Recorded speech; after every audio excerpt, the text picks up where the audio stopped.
I wouldn't recommend doing puzzles while wearing boxing gloves, but if you wonder what that might be like, I would recommend Mike Tyson's Punch-Out for the Nintendo Entertainment System.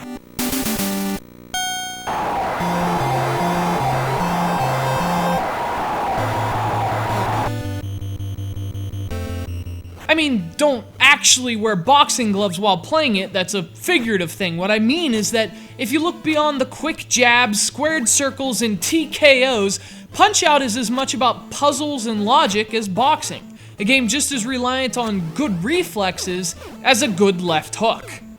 But before the ref rings the bell, let's talk about this competitor's background.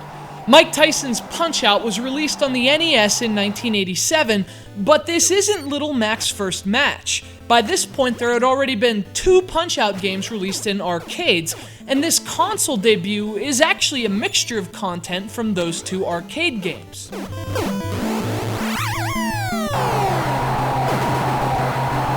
Of course, there are a few differences that make this seminal NES version of Punch-Out unique, the biggest of which hits hard and has a lisp.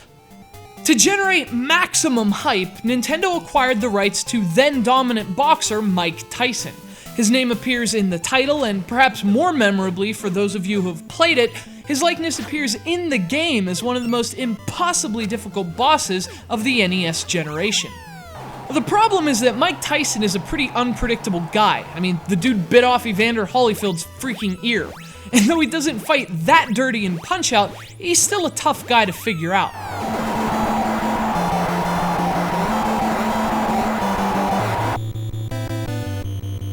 And in this game, figuring out your opponent is a must.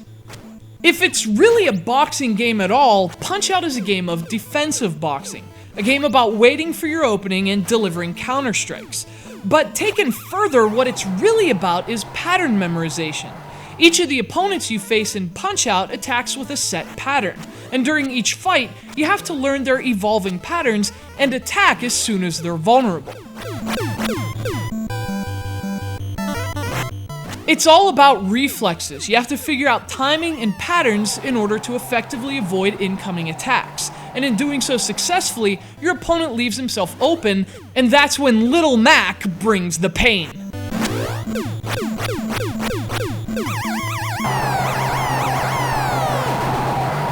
Even so, more often than not in Punch-Out, it's you who feels the pain. This game is incredibly challenging, but the thing is, it's not challenging in a bad way. It's not at all a fault of the game.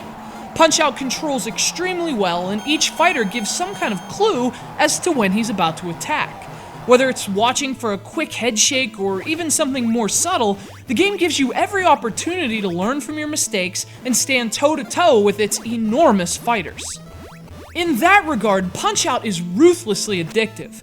No matter how badly you're beaten, you always have that sense that you're close, that next time you'll figure it out.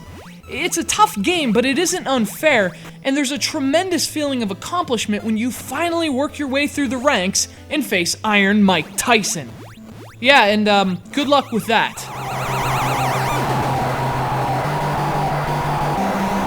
You gotta root for Little Mac. He's enjoyed a very successful return to action on Wii, as Nintendo finally revived the long-dormant franchise with the first new Punch-Out in 15 years. But as good as those rare sequels have been, they still rely on Punch's first throne in this esteemed NES classic. It looks incredible, it's got huge character in every sense of the term, and of course it still plays great. This game has actually had a few different versions over the years. It was re-released in 1990 without the Mike Tyson license, which had expired, as simply Punch-Out. And it's available for download on the Wii's Virtual Console as Punch-Out featuring Mr. Dream. But no matter which version you play, no matter what the title, this game challenges your reflexes, those core gaming abilities, in a way most of today's games simply can't.